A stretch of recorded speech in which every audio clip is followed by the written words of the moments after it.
Bonjour les enfants, aujourd'hui on va faire une leçon de conjugaison. Mais avant de commencer, on va faire un petit rappel de la leçon précédente.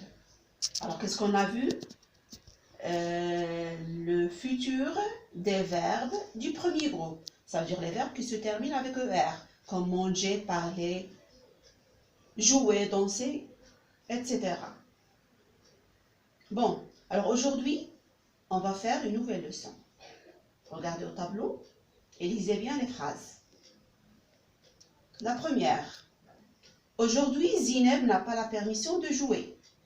Aujourd'hui, Zineb n'a pas la permission de jouer. La deuxième, la phrase B, elle a des devoirs. Elle a des devoirs. La phrase C, elle est dans sa chambre. Elle est dans sa chambre. Regardons bien la première liste. Alors, regardez le premier mot. Aujourd'hui. Aujourd'hui, c'est un mot qui indique le temps. C'est un mot qui indique le temps, c'est-à-dire qui indique le présent. Zineb, c'est le sujet. C'est Zineb qui fait l'action. C'est Zineb qui n'a pas la permission de jouer. N'a pas. On a déjà vu la négation. Ne est pas. La négation dans la grammaire. On a déjà vu cette leçon. Et ça, a, c'est quoi? Voilà, c'est le verbe avoir au présent.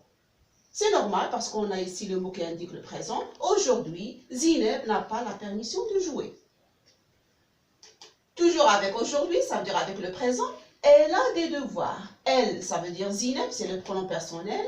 A, c'est le verbe avoir au présent. Des devoirs. La phrase C. Elle est dans sa chambre. Elle, c'est le pronom sujet.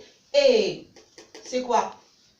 C'est le verbe être au présent. C'est le verbe être au présent. Dans sa chambre. Ça y est, passons à la deuxième liste. La phrase A. Demain, Zineb n'aura pas la permission de jouer. La phrase B. Elle aura des devoirs. La phrase C. Elle sera dans sa chambre. Elle sera dans sa chambre. Bon, regardons la première phrase, la phrase A. Qu'est-ce qui est changé dans la première phrase? On a changé le premier mot, je l'entoure, je le souligne. Aujourd'hui, qui indique le présent. Et demain, comme vous avez déjà vu, demain qui indique, c'est un mot qui indique le futur. Le futur. Quoi encore? Est-ce que Zineb est changé? Non, Zineb reste la même, ou bien reste le même sujet. N'aura pas, la négation toujours ne pas, la permission de jouer. Regardez les mots. Alors, qu'est-ce qui est changé là? Aura. Dans la deuxième phrase, elle a des devoirs. Qu'est-ce qui est changé dans la deuxième phrase? Le a, et là aussi, aura. C'est le verbe avoir. Au présent, on va voir dans quel temps il est conjugué, dans la deuxième liste. La phrase C, elle est dans sa chambre. Toujours elle sera. Là, c'est le verbe être. Et dans sa chambre, reste les mêmes. Alors, on a déjà expliqué, aujourd'hui et demain sont des mots qui indiquent le temps.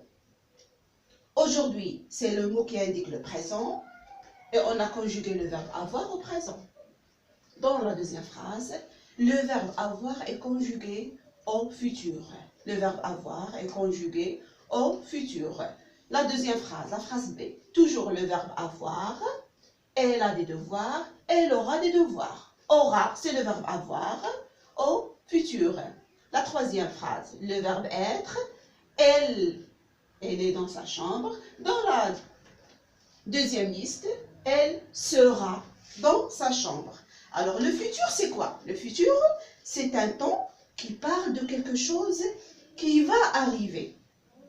Le futur, c'est un temps qui parle de quelque chose qui va arriver.